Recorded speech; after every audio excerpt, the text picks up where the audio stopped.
Saudi আরবে বিভিন্ন দেশের অসংখ্য অবৈধ প্রবাসী বসবাস করেন। তাদের দেশে ফেরা আরও সহজ করতে অনেকদিন ধরেই কাজ করছে দেশটির সরকার। এরই ধারাবাহিকতায় এবার সেলফ ডিপোর্টেশন প্ল্যাটফর্ম নামে একটি আধুনিক ব্যবস্থা চালু করতে যাচ্ছে দেশটির পাসপোর্ট অধিদপ্তর।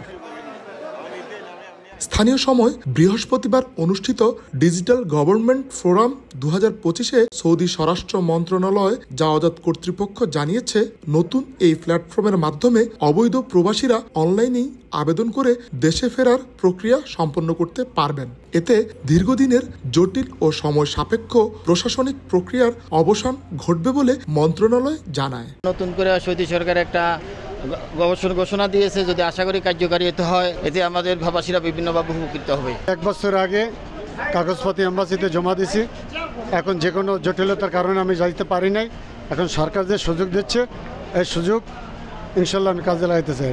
কর্তৃপক্ষ আরও জানিয়েছে, সৌদি আরবের বিমানবন্দর ও সীমান্তে যাত্রী চলাচলকে আধুনিক প্রযুক্তির আওতায় আনতে চালু করা হচ্ছে স্মার্ট ট্র্যাক নামে একটি বিশেষ ব্যবস্থা। এ ব্যবস্থায় যাত্রীরা স্মার্ট ক্যামেরার মাধ্যমে পরিচয় যাচাই করে পাসপোর্ট কর্মকর্তার সঙ্গে সরাসরি যোগাযোগ ছাড়াই সীমান্ত অতিক্রম করতে পারবেন।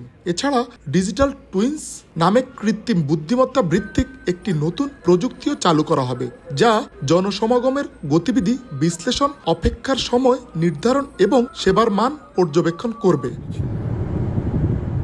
সৌদি কর্তৃপক্ষের মতে 2030 সালের আগে এসব উদ্যোগের মাধ্যমে দেশটির ভ্রমণ ও প্রবাসী সেবা খাতে এক নতুন যুগের সূচনা হবে, যেখানে প্রযুক্তিই হবে সবকিছুর কেন্দ্রবিন্দু।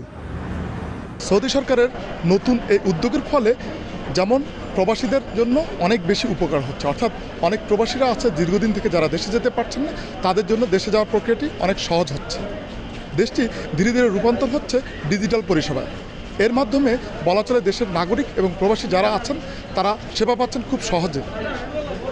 রিয়াদ থেকে আরিফুর রহমান, সময় সংবাদ।